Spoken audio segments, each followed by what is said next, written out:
At the start of 2000s, New Jersey Nets were one of the most successful franchises in National Basketball Association. 2 years in a row, they almost completed the quest to the championship, but at the end were bested in NBA Finals. That was the peak of the New Jersey Nets franchise. However, in the early history of the team, when they were known as the New York Nets, the team won 2 titles. Now known as Brooklyn Nets, the team hasn't even been close to the playoffs. Hey everyone, I'm Purple Prince, and today I want to tell you the full history of the Brooklyn Nets franchise. The initial franchise was established in 1967 by trucking magnate Arthur J. Brown. The team was supposed to be called New York Americans, and the home building would have been the 69th Regiment Armory in Manhattan. But the pressure from the New York Knicks forced the new team to choose a different location. It was difficult to find another location in New York because a lot of places were already booked and some places didn't want to madden the Knicks. The team ended up playing as New Jersey Americans in Teaneck, New Jersey. Their first season in ABA was fairly successful, 36 wins and 42 losses. The team didn't make the playoffs, but it was pretty encouraging to see the team win almost half of their games in their first season. The franchise played 8 more years in ABA with some great success. In those 8 years, the team, then already known as the New York Nets, made the ABA Finals 3 times and won 2 of them, thanks to some great plays from Julius Erving. After 9 seasons in ABA, in the summer of 1976, the ABA-NBA merger happened. As a part of the merger agreement, 4 teams from the ABA, including the Nets, joined the NBA. Before the season, Nets traded 2 picks to acquire guard Nate Archibald. But everything was not smooth though. NBA forced the Nets to pay additional $4.8 million to the Knicks for invading the New York area. The team already had paid $3.2 million to join the NBA, so they were short on cash. Nets ended up selling their franchise player Julius Erving to Philadelphia 76ers for $3 million. First season in NBA was a waste, especially when Archibald broke his foot. Nets finished with the worst record in the league. The low attendance numbers, in part because the franchise player Julius Erving left and because the city of New York already had Knicks, forced the franchise to be moved back to New Jersey. But even that didn't go without obstacles. Knicks threatened to block the move because that would infringe on their exclusive territorial rights to New Jersey. Nets sued the Knicks, and after the lawsuit was settled, Nets paid $4 million to the Knicks once again to acquire rights to move the franchise. With the move to New Jersey officially made, the team was officially named the New Jersey Nets, and that's how it was known for the next 30 plus years. The first 4 years in New Jersey were rough. The team failed to win even 50% of their games, but somehow with a 37-win, 45-loss record, they managed to get to the 1979 NBA playoffs, where they lost in the first round. 1981-82 season marked some progress for the New Jersey Nets franchise. The team moved to Meadowland to a new arena, and they hired a new head coach in the person of Larry Brown.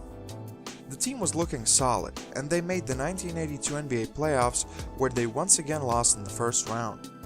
The 1982-83 NBA season was the best ever in the franchise history. However, the end of the season was awful. The Nets had a record of 47 wins and 29 losses, but while still coaching the Nets, Larry Brown accepted the head coaching job at the University of Kansas. The situation happened just 6 games before the end of the season. Brown was suspended, and the team got handed over to Bill Blair. The damage was done though. Nets won only 2 of their last 6 games and got eliminated in the first round of the playoffs. New Jersey Nets bounced back after the disappointing end to the 1982-83 season. They had some real good players in Darryl Dawkins, Buck Williams, and Michael Ray Richardson. They made the playoffs, eliminated defending NBA champions the 76ers, but lost in the second round to the Milwaukee Bucks. For the next 2 seasons, the New Jersey Nets would make the playoffs but get eliminated in the first round. The end of the 80s was a hard period for the franchise. Not only they would battle with injuries to their top players, but one of their top scorers, Michael Ray Richardson, also would get banned from the league for failing drug tests for the 3rd time. All these issues played a role in one of the worst periods for the Nets franchise. For the next 5 seasons, Nets would miss the playoffs every year and winning no more than 26 games in the regular season. The start of the 90s was once again promising. Nets drafted Derek Coleman with the first pick of the 1990 NBA draft, then traded for Drazen Petrovic and drafted Kenny Anderson with the second pick of the 1991 NBA draft.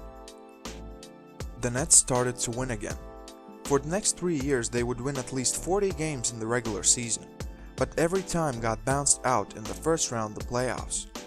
After the 1993 season, one of the best Nets players, Drazen Petrovic, was killed in an auto accident. The team never recovered. The Nets did win 45 games in the season after, but then it was just a downward spiral. Coleman started to get into trouble onto his way to become the ultimate NBA criminal. I actually made a video about Derek Coleman's mishaps, which you could check later. Coleman and Anderson were traded, and the Nets got bad again. 7 seasons, only 1 playoff appearance, with a first-round loss and 4 head coach changes. The start of 2000s marks the best period in New Jersey Nets history. On the night of 2001 NBA draft, Nets acquired Richard Jefferson, Jason Collins, and Brandon Armstrong. The day after the draft, the Nets traded for Jason Kidd, who would become the leader the Nets franchise sorely needed. The 2001-2002 season was the best in Nets history. They finished regular season with 52 wins, but compared to other seasons, this time they were good in the playoffs. New Jersey Nets made the NBA Finals. In the finals, unfortunately, they were severely overmatched by Shaquille O'Neal, Kobe Bryant, and Los Angeles Lakers. Lakers swept the Nets to win the NBA championship. Next year, the Nets were good again and reached the NBA Finals for the second consecutive season. Unfortunately, this time they were bested by San Antonio Spurs in 6 games. After the season, Jason Kidd re-signed with the Nets, and the team also acquired Alonzo Mourning. But that experiment failed, as Mourning was dealing with kidney ailment. New Jersey Nets lost to Pistons in the Eastern Conference semifinals. In 2004, Nets acquired All-Star Vince Carter, and now they had a great trio in Kidd, Carter, and Jefferson. However, all they had was early playoff exits. Injuries and mediocre play contributed to 4 playoff appearances, with 3 of them ending in Eastern Conference semis. The core was going nowhere, and it was getting old. During the 2007-2008 season, Jason Kidd was traded to Dallas Mavericks. After the season, Richard Jefferson was traded to the Milwaukee Bucks, and in 2009 offseason, Nets also got rid of Vince Carter. The new era was here. Now they had Brook Lopez and Devin Harris. That was enough to only win 12 games in the 2009-2010 NBA season, which still is one of the worst seasons in NBA history. Next 2 years weren't much different. The Nets acquired Deron Williams, but won only 24 and 22 games respectively, and weren't even close to making the playoffs. 2012 marked a new era for the franchise. The team moved to Brooklyn, and on April 30th, 2012, the team was officially named the Brooklyn Nets. As a help for their all-star point guard Deron Williams, Nets also traded for an all-star shooting guard, Joe Johnson, and re-signed Brook Lopez and Gerald Wallace. Nets won 49 games but lost early in the first round of the NBA playoffs. And then, the deal was made. The deal that still bites Nets to this day. They pretty much traded all their draft picks for the old core of Boston Celtics. Paul Pierce, Kevin Garnett, and Jason Terry were now a part of Brooklyn Nets. You could say that the Nets went all in and lost, miserably. On top of that, they had a rookie head coach, Jason Kidd, Nets legend as a player, but as a coach, Kidd had no experience, and in his first season he had to manage all the stars and different personalities. The season wasn't abysmal, but it wasn't what everyone expected. Brook Lopez played only 17 games before going out with a season-ending foot surgery. Deron Williams played in 64 games, Garnett played in 54 games, and other key contributors also dealt with some injuries. In the end, Nets got to the playoffs, but lost in the Eastern Conference semifinals to the Miami Heat. After the season, Nets traded Jason Kidd. I know it sounds weird, but they traded Kidd for 2 second-round draft picks. Paul Pierce left the team to join Washington Wizards, Jason Terry left for Houston Rockets, and all the Nets had left was old Kevin Garnett and no draft picks. The Nets made the playoffs with a losing record in 2015, but they were quickly eliminated in the first round of the playoffs. During the season, the last big part of the 2013 trade left. Garnett was traded to his roots, the Minnesota Timberwolves. Next year, Nets got rid of all of their mistakes. They waived Joe Johnson and Darren Williams, fired head coach Lionel Hollins, and got a new general manager. The rebuilding process was started. In the last 3 seasons, Brooklyn Nets have won 21, 20, and 28 games. They finally got rid of every bad deal and they will finally have draft picks. Currently, the franchise has the 4th worst win-loss record in NBA history, with 1,408 wins and 1,988 losses, giving them a 41.5% winning percentage.